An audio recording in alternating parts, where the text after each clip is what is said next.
नमस्ते, हमेशा खुश रहो बिटिया। I am JVN doctor Meenakshi, associate professor in Shalakya Tantra, department of Ayurvedic science, Jyoti Vidyapeeth women's university. Today we will study about the stye. As you know, stye is also known as the external hordeolum. So the involved gland in the stye is Zeus gland. So what is stye? Basically, it is the acute inflammation of the Zeus gland or the mole gland. Where is the gland present? In the eyelid. The gland is present at the root of the hair follicle. This is the Zeus gland. Whenever there is an infection at the root of the hair follicle, it is called the stye. So we will study about the etiology. What are the causative factors for stye? First is the predisposing factor, that is age. It may occur in young adults or children also. There is no age bar for this disease. It may occur at any age group. Second one is the habitual rubbing or fingering. The children have the habit of rubbing their eyes or fingering their nose and then placing it over the eyes. So it may cause the infection of the eyelids. Maybe the gland involved is Zeus gland. It may get infected. So whenever there is an eye strain or the children is having any defective error, that will cause the habitual rubbing of the eyelids and it may cause the infection of the Zeus gland. Third point is the metabolic factor. If the patient is suffering from any metabolic disease, suffering from diabetes mellitus, then it is a predisposing factor for the causation of stye.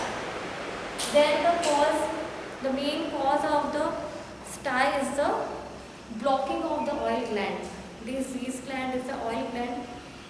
So whenever the secretion is blocked, it may cause the stye. Then the causative organism, the bacteria behind the stye is Staphylococcus aureus. It will lead to the infection of the Zeus gland. Then symptoms.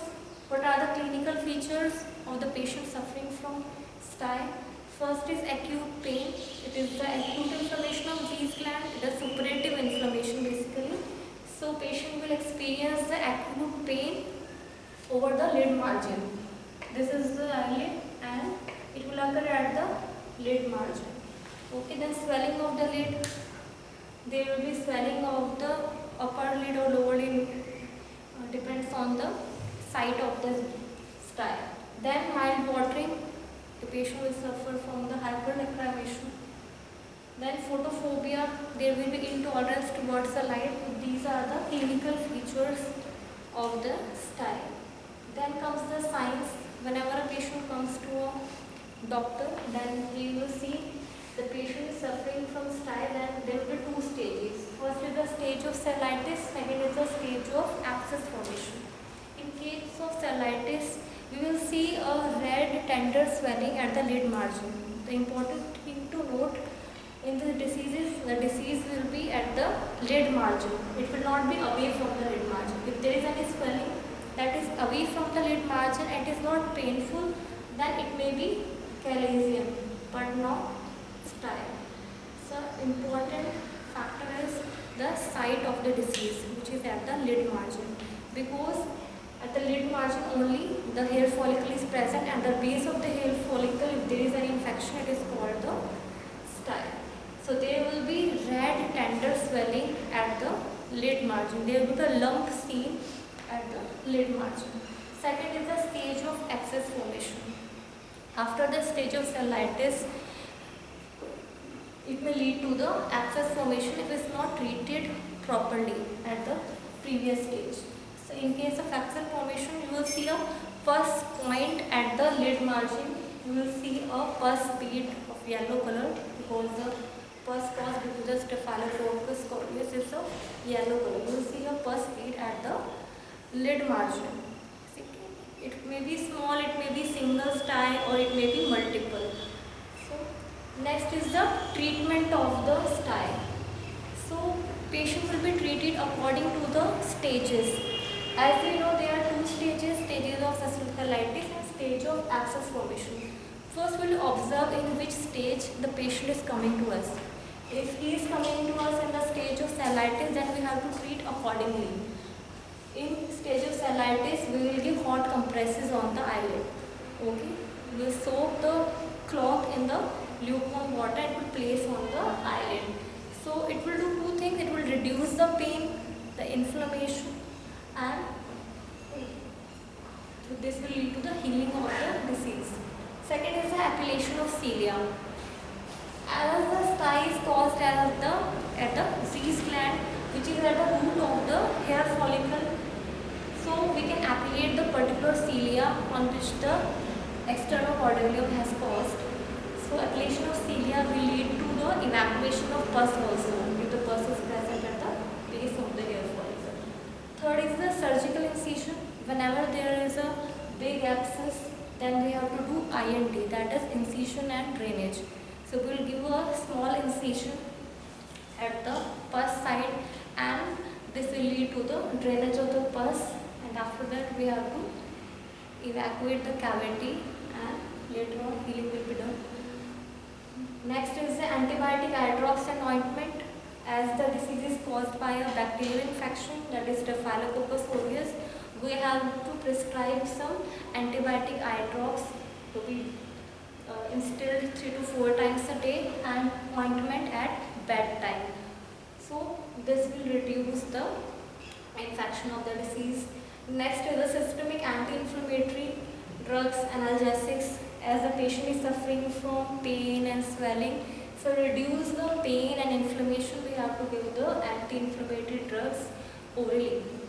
Next is the systemic antibiotics. So for this bacterial infection, we should give a course of antibiotics to treat the disease. Last one is recurrent stye.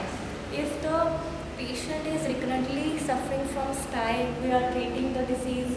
Then after 4 weeks or 6 weeks, again stye is occurring, then it is placed in the category of recurrent stye. In case of the recurrent stye, we have to find the associated cause. What is the root cause of the disease? Whether it is the metabolic factor, habitual drugging, or other thing, we have to treat the cause. So this is the stye.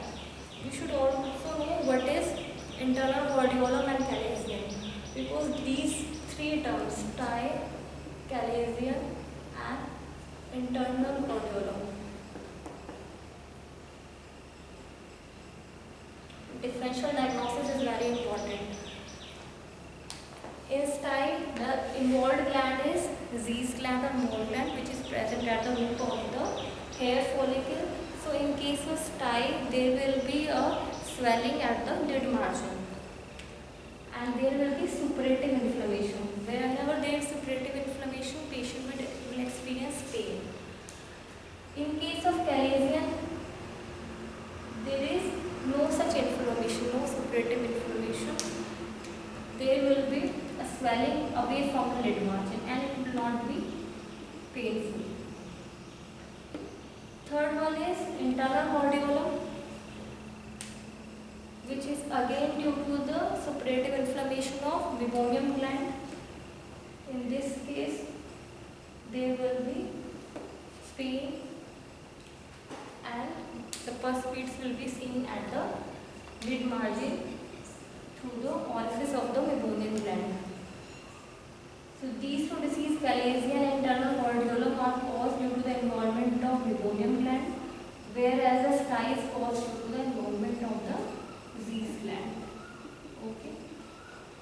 The stye and internal hordeolum, these both are the suppurative inflammation. This is of the Zeiss gland, and internal hordeolum is the suppurative inflammation of the meibomian gland.